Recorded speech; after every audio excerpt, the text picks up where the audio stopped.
क्या कोई प्यार में इतना पागल हो सकता है कि अरबपति होते हुए भी अपनी बीवी के यहाँ नौकर बनकर रहे और दिन रात अपनी सास, साले, साली, अपनी बीवी, यहाँ तक कि घर के नौकरों तक की गाली खाए,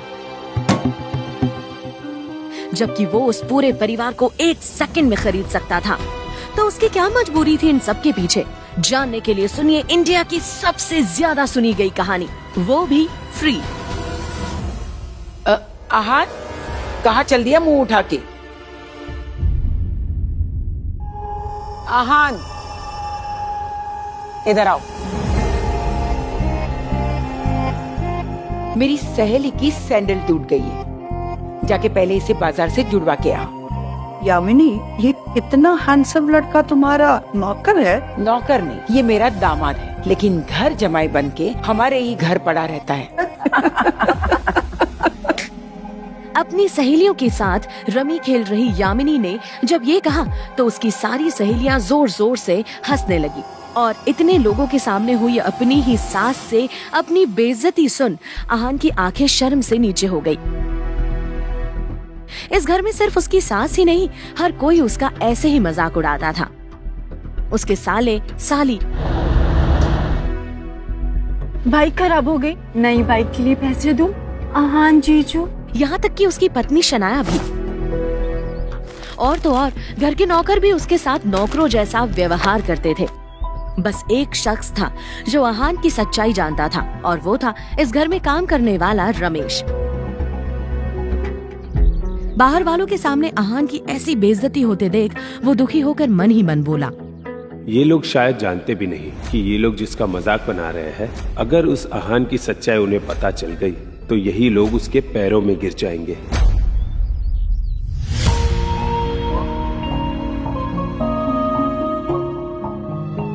आहान की पत्नी शनाया को अपने पिता के कहने पर आहान से शादी करनी पड़ी थी और अब वो सिर्फ इस रिश्ते को जैसे तैसे निभा रही थी, वरना गिल फैमिली की लड़की नौकर की औकात वाले आहान से शादी तो छोड़ो, दोस्ती तक नहीं करती।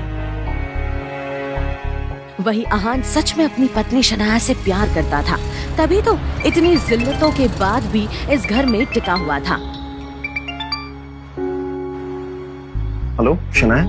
आहान, कहाँ हो तुम? मैंने तुम्हें इतनी देर पहले ऑफिस आने के लिए बोला था। शनाया, वो मम्मी जी ने मुझे अपनी दोस्त का सैंडल मंगवाने के लिए भेजा है। Oh my God, I can't believe this.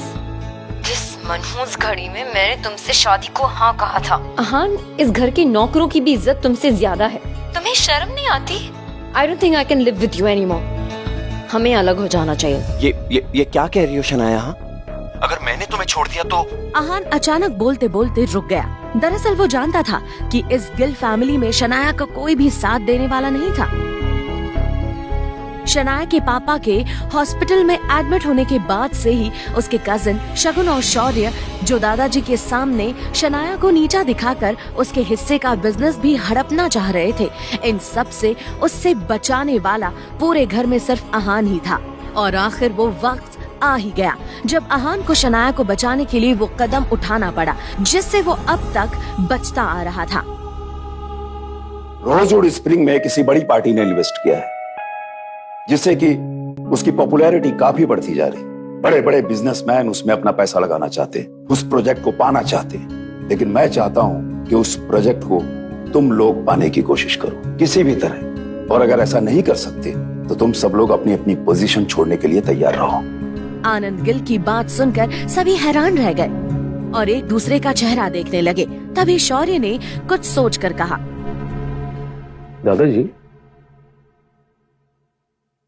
Shanaya के पापा यानी शेखर अंकल, उनके अंडर में काफी सारे इंजीनियर्स की टीम है और अभी शेखर अंकल इस शहर से बाहर है और हमारा मानना है कि वो टीम हमारे हवाले कर देनी चाहिए।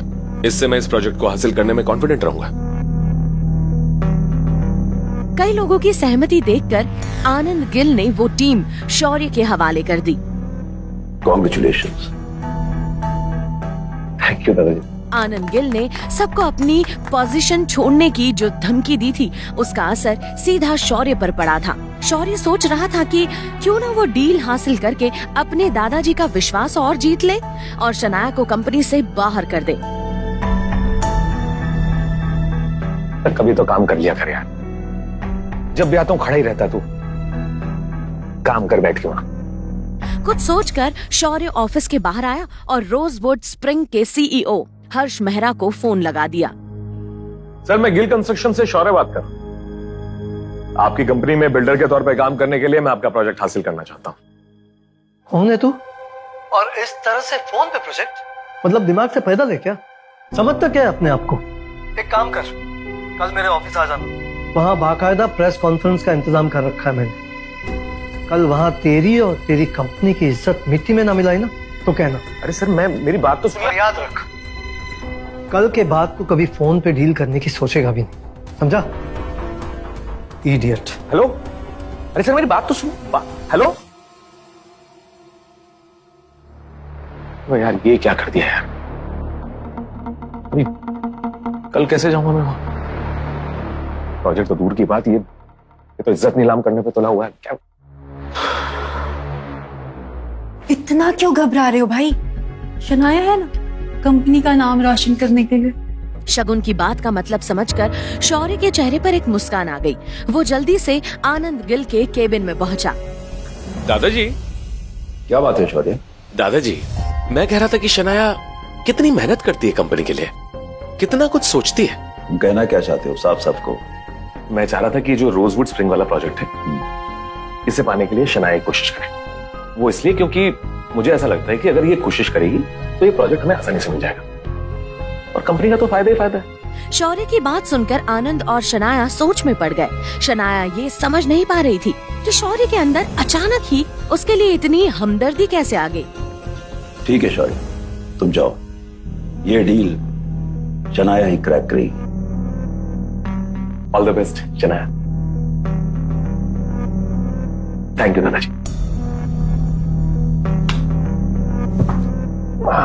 क्या? कल प्रेस कॉन्फ्रेंस में शनाया की वजह से गिल कंस्ट्रक्शन बदनाम हो जाएगा और फिर हमेशा हमेशा के लिए शनाया इस कंपनी से आउट। मजा आए। अगले दिन शौर्य और शगुन एक कार में शनाया को लेकर खुद हर्ष मेहरा के हेड ऑफिस पहुंच चुके थे। जैसे ही शनाया अंदर पहुंची तो उसने देखा कि बड़ी बड़ी कंपनी के लोग वहां बैठे हुए थे। अब शनाया को समझ आ रहा था कि कुछ तो गेम खेला है शौर्य ने।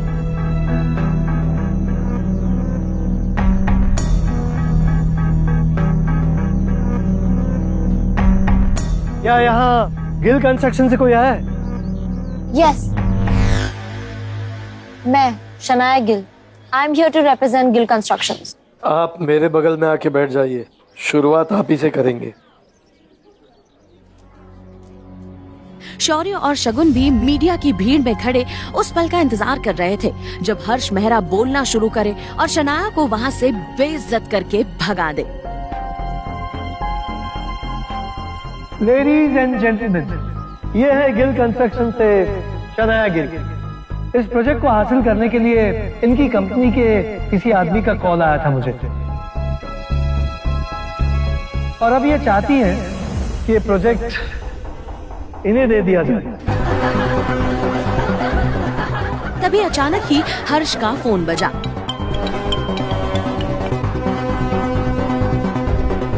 Excuse me. हाँ जी।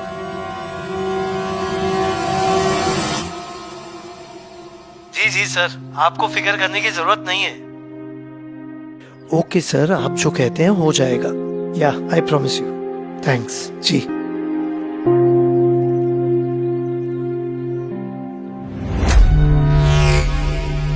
माफी चाहता हूं, एक जरूरी फोन कॉल था। खैर, मैं आप लोगों के साथ गिल कंस्ट्रक्शन के बारे में बात कर रहा था। फोन पर इस तरह की डील क्रैक करने के बारे में सोचकर मुझे गुस्सा तो बहुत आया, पर अब कहानी में ट्विस्ट है। जैसे कि आप सब लोग जानते हैं कि इस प्रोजेक्ट के लिए हमने आपसे ऑनलाइन प्रेजेंटेशन मंगवाया था। हमें आप सबके प्रेजेंटेशन मिले भी और हमने उसे गौर से स्टडी भी की, लेकिन उनमें से गिल कंस्ट्रक्शन की तरफ से भेजा गया प्रेजेंटेशन मुझे और मेरी टीम को बहुत ही पसंद आया। तो मेरा मानना है कि शनाया गिल को ये प्रोजेक्ट मिलना चाहिए और इसीलिए ये प्रोजेक्ट गिल कंस्ट्रक्शन को दिया जाता है। हर्ष के इतना कहते ही वहाँ बैठे सभी लोगों की आंखें चौड़ी हो गई। खुद शनाया हर्ष को एकटक देखे जा रही थी, जैसे अभी अभी जो हुआ उस पर शनाया को यकीन ही नहीं हो रहा था।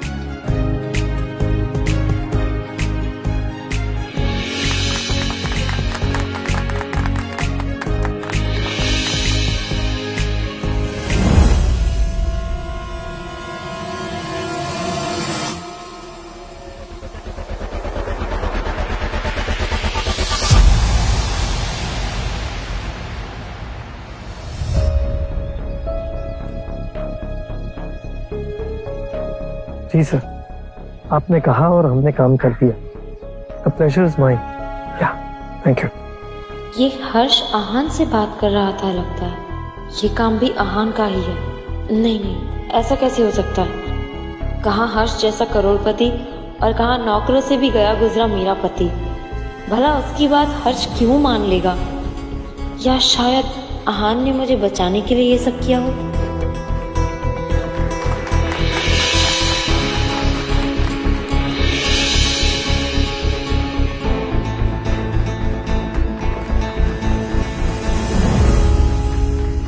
शनाया को कुछ भी समझ नहीं आ रहा था कि आखिर ये मामला क्या है, लेकिन फिलहाल वो बेहद खुश थी क्योंकि उसे ये प्रोजेक्ट मिल गया था। उधर शौर्य और शगुन को शनाया की इस जीत की वजह से बहुत गहरी चोट पहुंची थी और वो इसका बदला उससे लेने के लिए किसी भी हद तक गिर सकते थे और उन्होंने ऐसा ही किया। शनाया के दादाजी आनंद गिल ने भी शनाया का ये प्रोजेक्ट हासिल करने पर बाहें फैलाकर उसका स्वागत किया। वादे के मुताबिक उसे एक शानदार हवेली गिफ्ट में दी। ये प्रोजेक्ट भी अब पूरी तरह शनाया के पास आ चुका था, लेकिन शनाया को इन सबसे ज्यादा खुशी इस बात की थी कि उसने अपने दादाजी को ये प्रूव कर दिया था कि उसमें कंपनी चलाने की पूरी काबिलियत है। मम्मा, अच्छा वो आप मिल गई, बहुत अच्छी गुड न्यूज है। आन, तुम हर काम बर्बाद क्यों कर देते हो? अगर शनाया की मदद नहीं कर सकते हो तो चुपचाप घर संभालो। ऑफिस में जाकर पापा जी से झगड़ा करने की क्या जरूरत थी? मम्मी जी, आप ये क्या कह रही है? मुझे समझ नहीं आ रहा। अभी जो तुम ऑफिस में करके आए ना, उसकी वजह से शनाया के दादाजी ने शनाया से वो प्रोजेक्ट वापस ले लिया है। और तो और इसे गिफ्ट किया हुआ घर भी वापस ले लिया है। तुम्हें पता है ना कि शनाया के पिता शेखर इस वक्त हॉस्पिटल में है और इस घर को शनाया चला रही है। अगर तुम कुछ कर नहीं सकते हो तो एटलीस्ट बनी बनाई चीजों को बिगाड़ो मत। आज तुम्हारी वजह से हमारा ये घर बिक चुका है। आप ऐसे शनाया,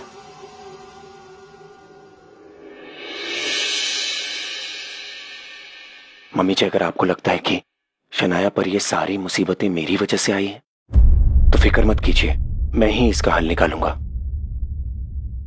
तुम्हारी औकात है? मम्मी जी, अब से ठीक 10 मिनट बाद शनाया के दादाजी आनंद गिल शनाया को वो सब कुछ लौटा देंगे जो उन्होंने इससे छीना है। और इतना ही नहीं, पूरा गिल खानदान शनाया से माफी भी मांगेगा। ये मेरा वादा है। शनाया की माँ आहान का ये कॉन्फिडेंस देख हैरान थी। आज से पहले किसी ने शनाया के दादा को उनके नाम से नहीं पुकारा था और यहाँ आहान, जिसकी हैसियत कल तक एक नौकर से बदतर थी, आज न सिर्फ उनका नाम ले रहा था बल्कि ये भी कह रहा था कि वो शनाया से माफी मांगेंगे। समझे ना तुम मैंने क्या कहा? 5 मिनट में ये काम हो जाना चाहिए। ओके।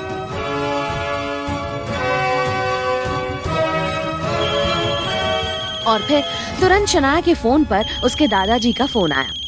दादाजी।